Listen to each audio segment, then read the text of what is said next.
Hey everybody, अस्सलामु अलैकुम वरहमतुल्लाहि वबरकातुहू। आई होप आप सब ठीक होंगे and welcome to my YouTube channel. तो आज हमारा तीसरा वीडियो है जो हमारी लेक्चर सीरीज चल रही थी, एमसीक्यू सीरीज चल रही थी मॉडर्न हिस्ट्री पे, जिस पे हमें 90 एमसीक्यूज करने थे। उसका आज तीसरा वीडियो डिस्कस करना है हमें। और जो क्वेश्चन है, क्वेश्चन नंबर 61 से हमें डिस्कस करना है up to question number 90। Okay, तो मतलब इस वीडियो में हम 30 एमसीक्यूज, लास्ट 30 एमसीक्यूज इस सीरीज़ के डिस्कस करने वाले हैं। तो जैसा कि आप सबको पता है, मैं ये एमसीक्यू सॉल्व करूंगा, आप भी मेरे साथ सॉल्व करोगे और लास्ट में अपना जो स्कोर है वो कमेंट सेक्शन में डाल दोगे। और एक बात, जो बच्चा फाइनेंस अकाउंटेंट एसेट के लिए प्रिपेयर कर रहा है, उसका जो मैथमेटिकल पोर्शन है वो आपको ईजिली इस चैनल पे मिल जाएगा, या फिर जो जीके का पोर्शन है उस पर जो कुछ एमसीक्यूज है, एमसीक्यू सीरीज़ लाई है मैंने, तकरीबन 50% 60% टॉपिक्स मैंने कवर किए हैं, उन पे मैंने एमसीक्यूज लाए हैं। तो आप इजीली इस चैनल पे देख सकते हो, या फिर आप ऊपर आई बटन पे क्लिक करके वहाँ तक डायरेक्टली पहुँच सकते हो। एंड आगे बढ़ने से पहले मैं आपको बता दूँ, अगर आपने मेरी चैनल को सब्सक्राइब नहीं किया तो please do like share and subscribe. चलिए शुरू करते हैं।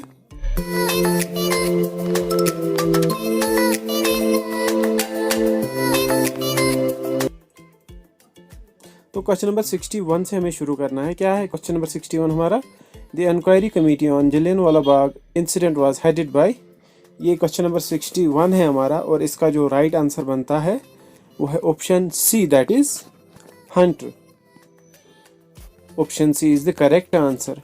और उसके बाद क्वेश्चन नंबर 62 अगर मैं बात करूँ, new lamps for old was written by. New lamps for old was written by, तो 62 है ये क्वेश्चन नंबर। इसका जो राइट आंसर है वो है option B, that is Aurobindo Ghosh. Option B is the correct answer. And question number 63 क्या है हमारा? क्वेश्चन नंबर 63 क्या है हमारा? Khilafat movement was organised by. तो ये क्वेश्चन नंबर 63 है हमारा। इसका जो राइट आंसर है वो है option C, that is Ali brothers, Mohammad Ali and Shaukat Ali, Mohammad Ali Jinnah and Shaukat Ali Jinnah. इन्होंने ये खिलाफत मूवमेंट शुरू की थी नॉन कोऑपरेशन मूवमेंट के बाद। एंड क्वेश्चन नंबर 64 क्या है हमारा? Khilafat movement was organized to protest against injustice done to. तो ये क्वेश्चन नंबर 64 है। इसका जो राइट आंसर है वो है option B, that is Turkey.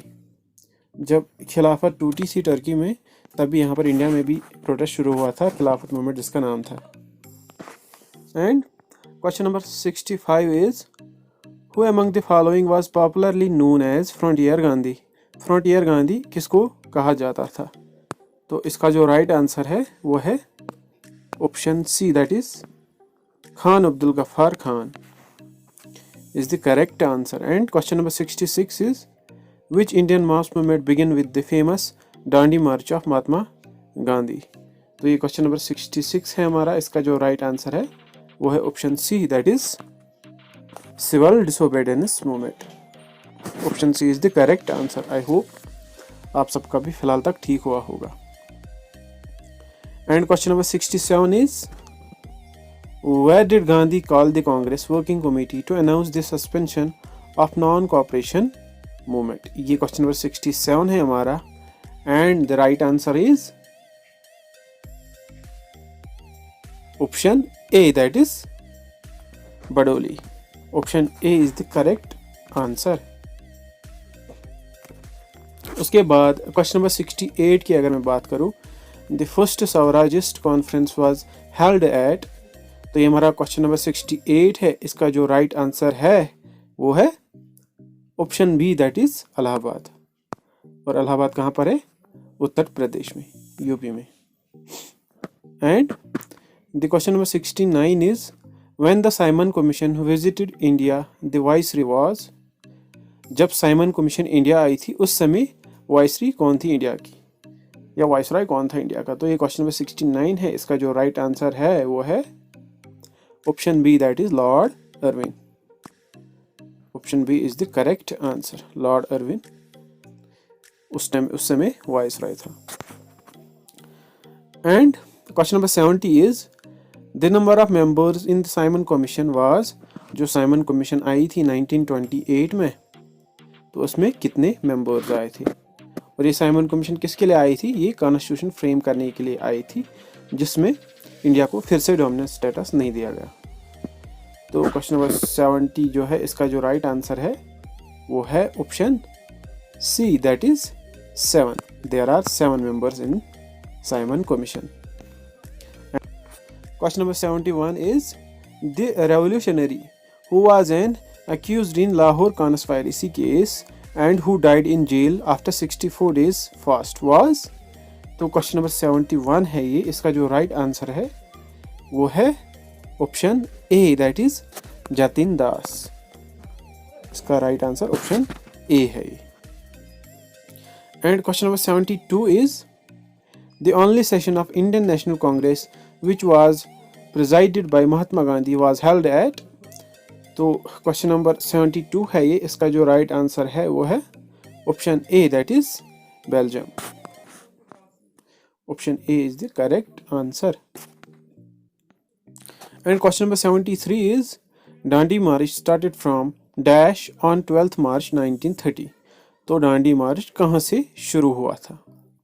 तो question number 73 and the right answer is option B, that is Sabarmati Ashram. Option B is the correct answer. I hope आप सब बोर नहीं हो रहे होंगे। तो क्वेश्चन नंबर 74 क्या है हमारा? Which among the following is called Magna carta of English education. Magna carta of English education किसको कहा जाता था? तो ये क्वेश्चन नंबर 74 है और इसका जो राइट आंसर है वो है option A, that is Wood's dispatch. Option A is the correct answer. And question number 75 is Lucknow pact was signed in. तो लखनऊ पैक्ट जो था वो कब साइन हुआ था? आई होप आप सबको इसका आंसर पता होगा। तो अगर पता है तो प्लीज़ कमेंट सेक्शन में आपके लिए मैं छोड़ देता हूँ, इसका आंसर आप ही मुझे दोगे कमेंट सेक्शन में, okay. And question number 76 is with home is the slogan do और डाई एसोसिएटेड। डू और डाई ये किस लीडर के साथ रिलेटेड है? डू और डाई स्लोगन। तो ये क्वेश्चन नंबर 76 है, इसका जो राइट आंसर है वो है option D, that is Mahatma Gandhi, okay. And question number 77 is under which document the separate electorate was granted for Muslims. Separate electorate for Muslims ये किस डॉक्यूमेंट में मेंशन किया गया था? तो ये क्वेश्चन नंबर 77 है, इसका जो राइट आंसर है वो है Morley Minto reforms. Morley Minto reforms, okay. And question number 78 is who said the Congress people are hungry for the posts. Question number 78 है ये, तो इसका जो राइट आंसर है क्वेश्चन नंबर 78 का वो है option B, that is Bal Gangadhar Tilak. Option B is the correct answer. And question number 79 क्या है हमारा? Name the viceroy at the time of quit India movement. तो ये क्वेश्चन नंबर 79 है, इसका जो राइट आंसर है वो है option A, that is Lord Linlithgow. Quit India movement जब स्टार्ट हुई थी उस समय वाइसरॉय कौन था? तो वो थे Lord Linlithgow. And the idea of starting a home rule league in 1915 was first propounded by. तो क्वेश्चन नंबर 80 है ये, इसका जो राइट आंसर है वो है option C, that is Annie Besant. Annie Besant एक सोशलिस्ट थी, कहाँ से? आयरलैंड से, ओके। और इसी ने होम रूल मूवमेंट स्टार्ट की थी, किसके साथ? बाल गंगाधर तिलक के साथ। And question number 81 is the home rule movement was aimed at. तो ये क्वेश्चन नंबर 81 है, इसका जो राइट आंसर है वो है option C, that is self government for India within the British Commonwealth. ये इसका एम था, किसका? होम रूल मूवमेंट था, self government for India within British Commonwealth. And question number 82 is to campaign for home rule miss Annie Besant published the newspaper. तो उन्होंने उस समय एक न्यूज़पेपर भी पब्लिश किया था होम रूल मूवमेंट के दौरान, तो वो उसका उस न्यूज़पेपर का नाम क्या था? तो ये क्वेश्चन नंबर 82 है, इसका जो राइट आंसर है वो है option A, that is new India and Commonwealth. New India and Commonwealth. और बाल गंगाधर तिलक ने भी एक न्यूज़पेपर पब्लिश किया था उस समय, वो आप मुझे बता दोगे उन्होंने कौन सा न्यूज़पेपर पब्लिश किया था, कमेंट सेक्शन में। And question number 83 is Bal Gangadhar Tilak earned the epithet of Lokmanya during. तो ये क्वेश्चन नंबर 83 है हमारा, इसका जो राइट आंसर है वो है option C, that is the home rule movement. Home rule movement, okay, Lokmanya. तो क्वेश्चन नंबर 84 क्या है हमारा, Miss Annie Besant become the first women president of INC. INC means Indian national Congress in, तो किस ईयर में ये first women president of INC है और ये किस ईयर में बनी थी। तो क्वेश्चन नंबर 84 है ये, इसका जो राइट आंसर है वो है option B, that is 1917।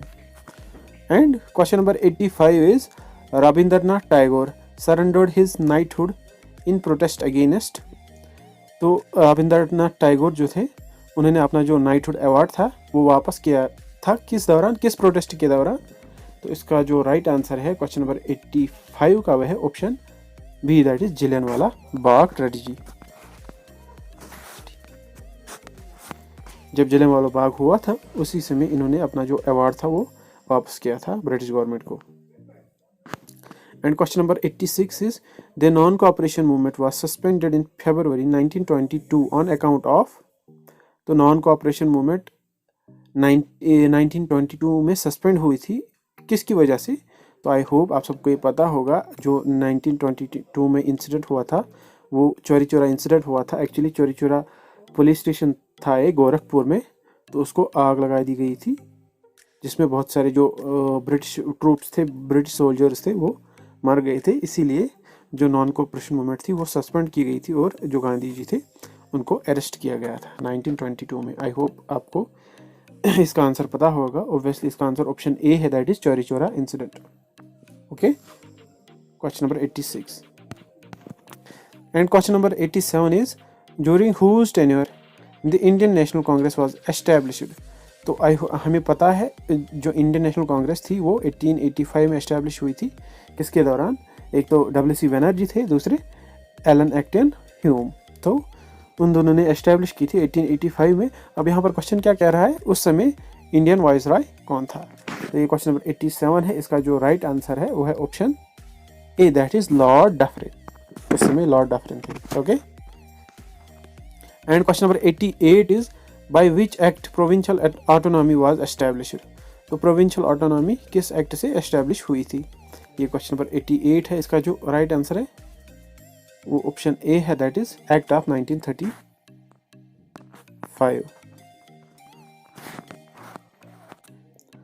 Question number 89 is which of the following is not related with Lord Bentinck. Lord Bentinck जो थे उसके साथ इसमें इनमें से कौन सा रिलेटेड नहीं है। तो ये क्वेश्चन नंबर 89 है, इसका जो राइट आंसर है वो है option C, that is abolition of adoption. Abolition of adoption, option C is the correct answer. And question number 90 is which of the following is not related to the period of Lord Chelmsford. तो Lord क्लेमेस्फोर्ड उनके दौरान इनमें से क्या नहीं था। तो ये क्वेश्चन नंबर 90 है सॉरी, इसका जो राइट आंसर है वो है option A, that is establish of Muslim league. Establish of Muslim league. तो ये लास्ट क्वेश्चन था इस सीरीज़ का। आई होप आप सबका स्कोर बहुत अच्छा हुआ होगा। ये तीसरा वीडियो था हमारे MCQ सीरीज़ का। 30 आउट ऑफ 30 आपने किए होंगे, ये मैं उम्मीद करता हूँ। सो एट लास्ट, अगर आपको ये वीडियो पसंद आया तो please do like, share and subscribe. मिलते हैं नेक्स्ट वीडियो में, तब तक के लिए अल्लाह हाफिज़।